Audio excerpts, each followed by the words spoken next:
Hi guys, last time हमने यहाँ तक कॉन्सेप्ट देखा हुआ था। फिर विजिट में हमने ख़त्म किया था। विजिट से ही शुरुआत करेंगे, यानी कि विजिट को और डिटेल में हम लोग पढ़ेंगे। तो पहले जानते हैं कि विजिट होता क्या है। अ विजिट is a Django's representation of an HTML input element, यानी कि आपका इनपुट एलिमेंट कैसा होगा, किस टाइप का होगा, वह बताता है visit.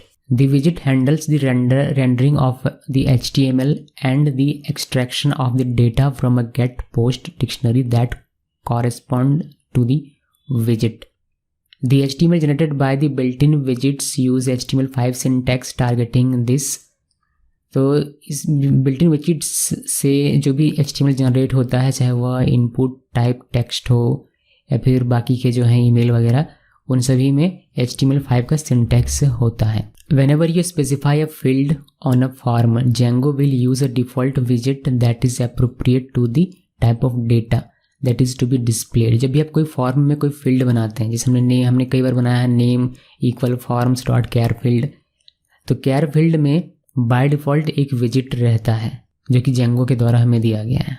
Each field type has an appropriate default widget class, but these can be overridden as required. यानी कि जैसे कि मैंने अभी कहा कि हमने एक फील्ड बनाया name equal forms dot care field, तो उसमें एक बाय डिफ़ॉल्ट हमें विजिट मिल जाता है, लेकिन आप चाहें तो उस चीज़ को ओवरराइड कर सकते हैं। और इसको ओवरराइड कैसे करना, ये अभी हम लोग सीखेंगे। Form fields deal with the logic of input validation and are used directly in templates. विजिट deals with rendering of HTML form input elements on the web page and extraction of raw submitted data. Example के तौर पर हमें visit मिलता है text input, text area बनाने के लिए। विजिट्स का जब वैल्यू लिखते हैं तो उसमें एक आर्गुमेंट आप पास कर सकते हैं जो कि होता है ATTRS, a dictionary containing HTML attributes to be set on the rendered विजिट। जो विजिट रेंडर होगा उसमें क्या क्या एट्रीब्यूट आप देना चाहते हैं HTML एट्रीब्यूट्स, वह आप डिक्शनरी के फॉर्म में इस आर्गुमेंट को पास कर सकते हैं। If you assign a value of true और false to an attribute, it will be rendered as an HTML5 boolean attribute. Example के तौर पर हमने फीडबैक कोई फील्ड बनाया, इसमें हमने इसका फीडबैक हमने फील्ड बनाया, फीडबैक फील्ड का नाम है equal sign forms dot care field लिखा। केयर फील्ड का डिफ़ॉल्ट विजिट जो होता है वह होता है इनपुट, टेक्स्ट इनपुट। तो वही टेक्स्ट इनपुट हमने यहाँ भी लिखा हुआ है, visit equal forms dot text input, इस तरीके से को लिखना है। अब टेक्स्ट इनपुट के अंदर आप एक आर्गुमेंट दे सकते हैं ATTRS का, और ये ATTRS क्या करेगा, ये ATTRS आपके उस जो भी जनरेट करेगा, ये कोड जो भी जनरेट करेगा, ये विजिट जो भी इनपुट जनरेट करेगा, इनपुट टैग, उस इनपुट टैग में जो एट्रीब्यूट्स हैं उनके लिए आप यहाँ पर लिख सकते हैं। जैसे क्लास ऐड करना हो तो आप उस इनपुट टैग में कोई क्लास अगर लिखना हो तो आप उसको यहाँ पर लिख सकते हैं। जैसे क्लास लिखा, देन कॉलम देकर आप क्लास का जो भी वैल्यू होगा वह लिखिए। मैंने 2 क्लास यहाँ लिखा, आप एक क्लास भी लिख सकते हैं। देन अगर आपको ID देना है तो ID आप लिख सकते हैं। तो यहाँ से आप पास कर सकते हैं। अब क्या क्या बिल्ट इन विजिट्स हैं जो हम लोग यूज़ करते हैं, तो आपको देखिए, पहला हमारा टेक्स्ट इनपुट है। ये रेंडर होता है HTML के फॉर्म में किस तरीके से, इनपुट टाइप टेक्स्ट के तौर पर। ये विजिट अगर आप यूज़ करेंगे, आपने लिखा visit equal forms dot text input, तो वह रेंडर किया जाएगा इनपुट टाइप टेक्स्ट के तौर पर। एग्जाम्पल के तौर पर देख लीजिए, मैं आपको प्रॉपर दिखा देता हूँ। यहाँ पर हमने लिखा name equal forms care field, हमने विजिट दिया यहाँ फॉर्म्स डॉट टेक्स्ट इनपुट। उसके बाद एक दूसरा हमारा बिल्ट इन विजिट है नंबर इनपुट, जो कि इनपुट टाइप नंबर इस तरीके से रेंडर होता है। देन ईमेल इनपुट है जो कि इस तरीके से होगा। देन URL इनपुट है। देन हमारा पासवर्ड इनपुट है। और बस वो करना ये होता है कि टेक्स्ट इनपुट की जगह पर अगर आपको नंबर इनपुट इस तरीके का अगर आपको रेंडर करवाना है HTML कोड, तो आपको ये वाला लिखना है। अगर इस तरीके का इनपुट टैग आपको चाहिए ईमेल वाला, तो आपको ये लिखना होता है यहाँ पर। या अगर आपको URL चाहिए तो आपको URL ये वाला यहाँ पर लिखने का। अगर आपको पासवर्ड चाहिए तो पासवर्ड यहाँ पर ये वाला विजिट आपको लिखना पड़ेगा। तो ये हो गए कुछ बिल्ट इन विजिट्स। इसके अलावा और भी हैं, बहुत सारे हैं। हिडन फील्ड के लिए आपको हिडन इनपुट लिखना पड़ता है, जिससे आपका ये रेंडर होकर आपको मिलेगा HTML का कोड।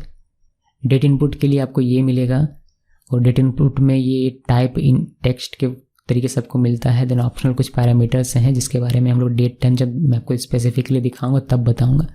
देन हमारा नेक्स्ट है डेट टाइम इनपुट, इसमें भी कुछ डिटेल्स मैंने लिख दी हुई, आप चाहे तो पढ़ सकते हैं। देन टाइम इनपुट है, टेक्स्ट एरिया है, टेक्स्ट एरिया बनाने के लिए। जैसे कि चेक बॉक्स इनपुट है, और आपका सेलेक्ट है, देन नल बूलियन सेलेक्ट है, देन सेलेक्ट मल्टीपल है, रेडियो सेलेक्ट है। रेडियो सेलेक्ट में आपको कुछ इस तरीके से रेंडर होकर ये मिलेगा। उसके बाद आपका चेक बॉक्स सेलेक्ट मल्टीपल है जिसमें आपको इस तरीके से रेंडर होकर मिलेगा। देन फाइल इनपुट है, देन क्लियरेबल फाइल इनपुट है, मल्टीपल हिडन इनपुट है, देन आपका स्प्लिट डेट टाइम विजिट है। उसके बाद और भी हैं, बहुत सारे हैं। स्प्लिट हिडन डेट टाइम विजिट है, सेलेक्ट डेट विजिट है। उसके बाद आपका बस इतना ही। तो आप इसको चाहें तब इसको एक बार पढ़ लीजिएगा, बट मैं आपको ये सारी चीज़ें लगभग हम लोग देखेंगे, अभी नहीं लेकिन धीरे धीरे करके जब आवश्यकता पड़ेगी तब तक हमें ये सारी चीज़ें देखनी ही पड़ेगी। मैक्सिमम चीज़ें हमें देखनी पड़ेगी। अभी के लिए मैं आपको कुछ चीज़ें बताता हूँ, कुछ विजिट्स को मैं आपको यूज़ करना बताता हूँ। तो एक नया प्रोजेक्ट क्रिएट करते हैं। GS35 क्रिएट कर लिया। इसको हम लोग कॉपी कर लेंगे, इस एप्लीकेशन को, इसको कॉपी करके नए वाले प्रोजेक्ट में अभी जो हमने बनाया उसमें हम लोग पेस्ट कर देते हैं। देन इसमें हमें settings.py में इसको इंस्टॉल करना पड़ेगा। यहाँ पर इनरोल कर दिया, इसको क्लोज करते हैं। URL हमें कॉपी कर लेना है, हमें ज़्यादा काम नहीं करना है, पुराना रिपीट नहीं करना है, इसी वजह से मैं इसको कॉपी कर रहा हूँ। देन इसमें URL में आकर यहाँ पर पेस्ट कर देंगे। बाकी सब कुछ सही तरीके से काम करेगा। CD GS35 और हमें करना है रन सर्वर। रन सर्वर किया, हमारा सर्वर रन होने लगा। अगर इसको रन करके मैं आपको दिखाऊं अभी तो ये हमें जो पिछला एग्जांपल था वैसा आउटपुट देखने को मिलेगा, बट हमें ये नहीं देखना है। इसके लिए हमें एडिट करना पड़ेगा बहुत सारी चीज़ें। एडिट क्या क्या करना पड़ेगा, एप्लीकेशन में चलते हैं यहाँ पर, और forms.py फाइल ये रहा, व्यू फाइल ये रहा, और हमारा टेम्पलेट ये रहा। टेम्पलेट में हमें ये हटा देना है, स्टाइल टैग ये नहीं चाहिए हमें। देन ये सब कुछ एज इट इज़ वैसे, बाकी सब कुछ ऐसे रहने देना है। व्यू में हमें ये इनिशियल नहीं डालना है इसमें, तो ये मैं हटा देता हूँ। देन हमारा फॉर्म में ये सब कुछ नहीं रहेगा, इतना से इतना दूर तक हमारा ये कुछ भी नहीं रहेगा। आप चाहे तो रख सकते हैं, पर मैं सिंपल एग्जांपल बताता हूँ, इसीलिए मैंने पिछला वाला जो हमारा कारण था वीडियो बनाने का उसको मैंने हटा दिया, बिकॉज हमने ये समझा हुआ है। तो एक सिंपल सा हमारा ये वाला फील्ड है इस फॉर्म में, और एक सिंपल सा हमने व्यू फंक्शन बनाया है जो कि फॉर्म ऑब्जेक्ट को पास करेगा यहाँ पर, इसको हमने यहाँ रेंडर होने के लिए दे दिया हुआ है। अभी इसको सेव करेंगे। सेव करने के बाद अगर आप इसको रिफ्रेश करेंगे तो आपको ये वाला फील्ड देखने को मिलेगा। अब इसमें हम लोग विजिट्स यूज़ करेंगे और देखेंगे कि क्या क्या हमें चेंजेस देखने को मिलता है। अभी फ़िलहाल के लिए इस कैर फील्ड में, ये जो कैर फील्ड है हमारा, इसमें एक डिफ़ॉल्ट विजिट है टेक्स्ट इनपुट, जो कि रेंडर होकर हमें दिखता है, इसका टाइप टेक्स्ट। और यहाँ पर आप लिखेंगे कुछ भी तो आपको कैरेक्टर दिखाई देगा। अभी मैं आपको ये अलग अलग चेंज करके दिखाता हूँ। मान लीजिए कि मुझे नंबर इनपुट चाहिए, तो नंबर इनपुट के लिए हमारे पास इंटीजर फील्ड है, तो हमें नंबर इनपुट विजिट से करने की आवश्यकता नहीं है। उस तरीके से ईमेल इनपुट चाहिए, तो ईमेल के लिए हमारे पास ईमेल फील्ड है, तो उसके लिए हमें विजिट से करने की आवश्यकता नहीं है। यानी कि जो अवेलेबल है फील्ड के थ्रू, उसके लिए हमें विजिट चेंज करके उसको बनाने की आवश्यकता बिल्कुल भी नहीं है। वैसा आपको नहीं करना है, जो नहीं है उसको करना है। जैसे पासवर्ड के लिए हमारे पास कोई अलग से फील्ड नहीं है, तो इसी को अगर आपको पासवर्ड बनाना हो, नेम वाले फील्ड को पासवर्ड बनाना, तो इसमें आप विजिट यूज़ करेंगे। कैसे यूज़ करेंगे, आप लिखेंगे विजिट यहाँ पर, और आपको यहाँ पर लिखना फॉर्म्स डॉट और पासवर्ड इनपुट और पैरेंथेसिस। सेव कीजिए इसको। सेव करने के बाद आप इसको रिफ्रेश करेंगे तो ये आपका पासवर्ड फील्ड बनेगा। इसका अगर सोर्स पेज हम लोग देखें तो यहाँ पर आप देखिए इनपुट टाइप पासवर्ड आपको देखने को मिलेगा। तो और यहाँ पर आप लिखेंगे तो आपको यहाँ कैरेक्टर दिखाई नहीं देगा, बल्कि पासवर्ड जैसे डॉट डॉट डॉट होता है वैसे ही आपको यहाँ पर देखने को मिलेगा। तो ये हमारा पासवर्ड फील्ड बन गया। यहाँ पर आप ये वाला शायद नहीं भी लिखेंगे अभी के लिए, बिकॉज आपने इसके अंदर कुछ भी नहीं लिखना है। तो ये आपका ऐसे भी काम करना चाहिए, और देखते हैं चेक करके काम करता है या नहीं। रिफ्रेश किया, यहाँ ये ऐसे भी काम कर सकता है, करता है। ओके, तो ऐसे आपको देखने को मिल सकता है, तो ये भी आप ध्यान में रखिएगा। देन हिडन इनपुट तो हमने देखा हुआ है, मगर फिर भी मैं आपको यहाँ दिखा देता हूँ। हमें ये इसको मान लीजिए हिडन बनाना है, तो उसके लिए हम लोग को क्या करना पड़ेगा, यहाँ हिडन इनपुट लिखना पड़ेगा। हिडन इनपुट सेव कीजिए इसको। सेव करने के बाद इसको रिफ्रेश करेंगे आप, तो ये आपका हिडन हो जाएगा। और यहाँ पर आप देखेंगे तो आपको ये कोड तो लिखा हुआ है, बट यहाँ पर ये हिडन है, जिसकी वजह से आपको यहाँ पर देखने को ये नहीं मिलेगा। तो ये विजिट आपको लगाना पड़ेगा अगर आपको हिडन इनपुट बनाना है, तो जो कि रेंडर करता है HTML में क्या, HTML रेंडर करता है इनपुट टैग, जिसका टाइप होता है हिडन। लेकिन इसके अलावा टेक्स्ट एरिया अगर आपको बनाना है तो टेक्स्ट एरिया आप बना सकते हैं। यहाँ पर आपको कैर फील्ड में ही टेक्स्ट एरिया इसको लिखना है, सिर्फ टेक्स्ट एरिया ऐसे लिखते हैं। सेव कीजिए इसको, सेव करने के बाद इसको रिफ्रेश कीजिए। देखिए आपका टेक्स्ट एरिया बन गया यहाँ से यहाँ तक कितना बड़ा। इसको बड़ा छोटा कर सकते हैं ऐसे करके। इसका अगर आप देखेंगे कोड तब को मिलेगा टेक्स्ट एरिया का टैग इस तरीके से बनाकर आपको देगा। तो टेक्स्ट एरिया चाहिए तो आप विजिट टेक्स्ट एरिया लिखेंगे, आपको टेक्स्ट एरिया मिल जाएगा। अगर चेक बॉक्स चाहिए तो उसके लिए आप यहाँ पर लिख सकते हैं चेक बॉक्स इनपुट, ये वाला सेव कीजिए। सेव करने के बाद इसको रिफ्रेश कीजिए, ये आपका चेक बॉक्स आपको मिल जाएगा। अगर फाइल इनपुट चाहिए तो आपको यहाँ पर फाइल इनपुट लिखना पड़ेगा, फाइल इनपुट। सेव कीजिए इसको, सेव करने के बाद इसको रिफ्रेश कीजिए तो ये आपको फाइल इनपुट मिल जाएगा। ओके, तो इस तरीके से आप इसको बना सकते हैं, लिख सकते हैं। अलग अलग विजिट्स का यूज़ करके अलग अलग फील्ड बना सकते हैं, अलग अलग टाइप का HTML जनरेट करा सकते हैं। तो ये कुछ मैंने आपको एग्जांपल दिखा दिया, बाकी मैंने थ्योरी आपको दे दिया हुआ है, वहाँ से आप इसको पढ़ सकते हैं। और जब हम लोग आगे बढ़ेंगे तो धीरे धीरे सभी का हम लोग प्रैक्टिकली यूज़ करना भी सीखेंगे। जैसे कि हम लोग कोई अगर लॉगिन फॉर्म बनाएंगे या फिर कोई रजिस्ट्रेशन फॉर्म बनाते हैं तो वहाँ हमें देखना पड़ेगा कि ईमेल कैसे लिखते हैं, पासवर्ड कैसे लिखते हैं, तो वहाँ पर तो हमें यूज़ करना पड़ेगा सारी चीज़ें। इसके अलावा एक और जो हमारा इसमें एक आर्ग्यूमेंट था ATTR करके, उसको एक बार मैं आपको दिखा देता हूँ। तो मान लीजिए कि ये टेक्स्ट इनपुट है हमारा जो कि बाय डिफ़ॉल्ट है, बट इसमें अगर ATTR यूज़ करना है तो आपको ये लिखना पड़ेगा।